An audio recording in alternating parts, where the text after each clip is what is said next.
Hey guys, welcome back to another pickups video, this time for the month of October of 2013. And I'm gonna start with the new releases that I got this month. And as you can see, I have it played here on the background. The first major release that I picked up is the Legend of Zelda The Windwaker HD remake for the Nintendo Wii U. And I did an unboxing video of this because I was lucky enough to get the collector's edition with this Ganon figure.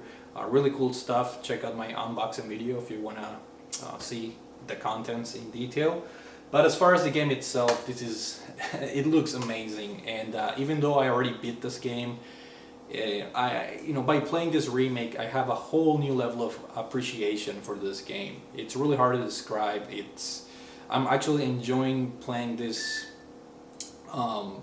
remake more than I did originally when I got the game back in the day. And like I said, I already beat the game, I know what's gonna happen, but for some reason the updated visuals, the new gamepad features, they add a whole lot new things into this game. So if you have a Wii U, make sure to try this out, and if you don't have a Wii U, I think this is a very good reason to get one. Even though it's an old game, it's amazing how the art direction, the cel shaded graphics, they really help the game. They really help bring life to the game and to the expressions in the game. It's really a great looking game, upscale to 1080. It looks beautiful on the big screen. So yeah, if you have a Wii U, this is a very good game. And even if you already beaten the game in the past, make sure you give this one a shot because it's a really nice looking game. Now, the next game, it's one that pretty much everybody picked up in the month of October, and that is Pokemon X for the Nintendo 3DS. And I decided to get the digital version for this game because I had the some leftover I guess credit from the Shin Megami Tensei 4 and Fire Emblem promotion here in North America. So the game was pretty cheap, and Pokemon is a type of game that I think it benefits from having handy in your 3DS at all times, because you can play, you can sit down and play for like 2 hours, or you can play for like 10 to 15 minutes, just a few battles here and there to gain experience. So in my opinion, it's a perfect type of game to have it as digital in your 3DS. And as far as the game goes, it looks great. It's by far the best looking Pokemon game released so far. The online connectivity in this game is fantastic. It's really easy to battle other people. It's really easy to trade with other people. So that's a positive. The negatives, I do have to say that this game is really easy. I'm still early into the game, but I've already read the reviews and heard other YouTubers' opinions on the game, and apparently the game doesn't really get that much challenging as you progress through. So I guess in a way that's a negative point, but also a positive. If you are a newcomer to the Pokemon series, I think this is a really good place to start, because it has all the classic gameplay elements from the series, but it also introduces a lot of new features for the hardcore Pokemon trainers out there, such as raising your Pokemon with the right natures and movesets, and you can go deep in this game if you really want to. So along with it, I picked up the guide for the game, which is this hardcover book.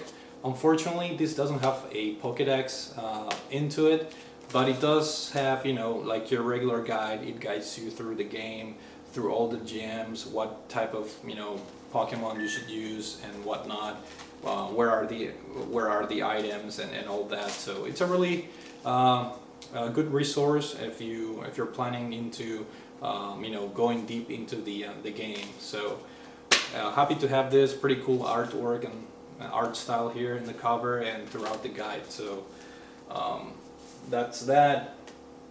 And the last new release that I got for this month is one that came out just a few days ago, and that is Battlefield 4 for the PlayStation 3. And I purchased the digital version of the game because I had some credit in my PlayStation Network account.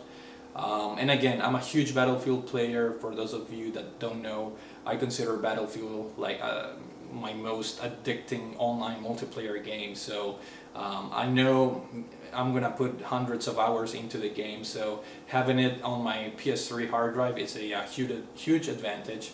And what I have here in my hand is the Steelbook case, which you get if you buy the premium, which is basically the season pass. And you know, I decided to get the season pass day one, first to get this limited edition steel case, and because I know it's gonna be a good investment.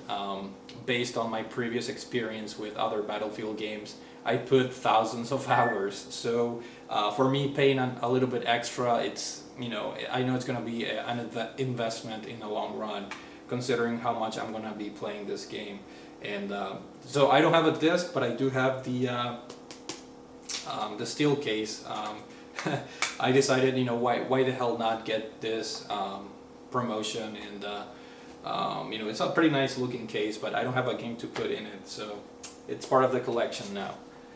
Also, if you have been watching my channel, I uploaded a video on this book right here, the 30th anniversary Capcom character encyclopedia.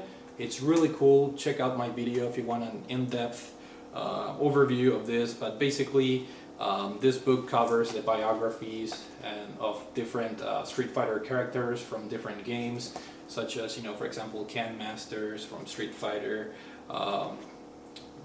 stuff from games like Resident Evil, Leon S. Kennedy and whatnot. So really cool artwork, really just a good tribute to all these characters that have been part of the Capcom universe for 30 years. So really nice book. It's pretty cheap too, so make sure if you're a Capcom fan to pick up this book, because it's pretty good. And the last few games that I'm going to be showing here, I got them through a New Egg promotion. They were really cheap, I couldn't say no, so I'll just go ahead and show you. Finally, after a long while, I got a Vita game, because it's been a while since I purchased a Vita game, and I couldn't say no to this. Persona 4 Golden, which is one of the most acclaimed Japanese RPGs out there. I know I'm not ready to play this game yet because I have a huge backlog, and my rule to play long JRPGs like Persona is to clear most of my backlog. That way I can concentrate on the game and not get sidetracked. So I purchased this. It was only 15 bucks brand new, so I couldn't say no. So this is gonna wait on my shelf.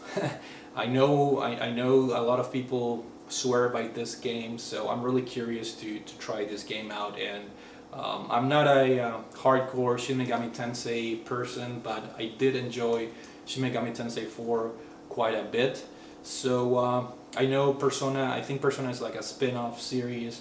It's not very closely related, but I think it borrows some of the elements, so I think I'm going to enjoy it a lot. So once I clear some of my backlog, I'm going to give this game a shot for sure. So Persona 4 Golden for the PlayStation Vita.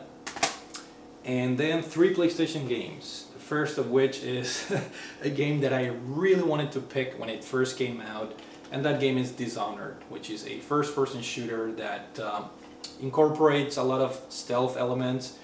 In fact, I think you can beat this game without killing a single enemy during your playthrough. So when this game first came out, I was so interested. I really wanted to purchase this game because a lot of people relate this game to BioShock a little bit in terms of gameplay.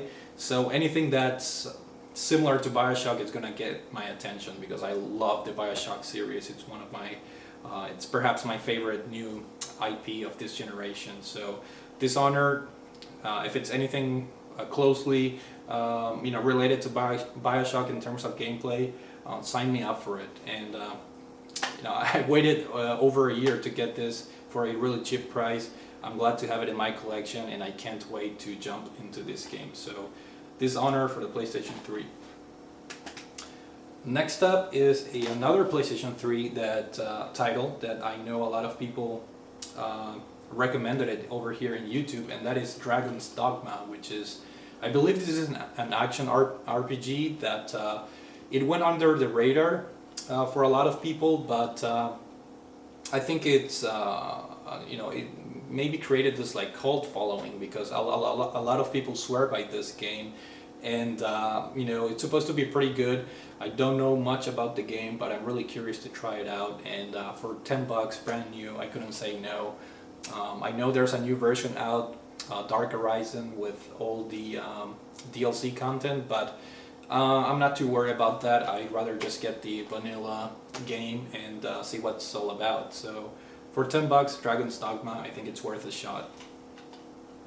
And the last game is a game from a developer that I really like, and that is Grasshopper manufacturer, and the game is Lollipop Chainsaw for the PlayStation 3, which I think this game in theory should be somehow similar to No More Heroes in terms of like the humor and somewhat the gameplay as well.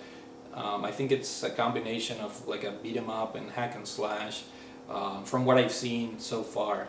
I haven't played this yet, but I'm a huge fan of Suda51. I think he was involved in this game because Grasshopper is his company after all. So I'm curious to try this out. I really like the art of this game. It looks very Suda51-ish.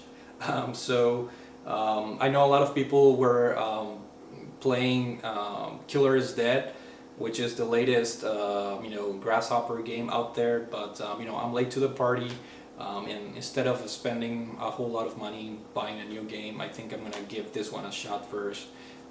Try to beat this one. I know it's not a very long game, so after I beat this one, I'll definitely get Killer is Dead so I can expand my Grasshopper collection.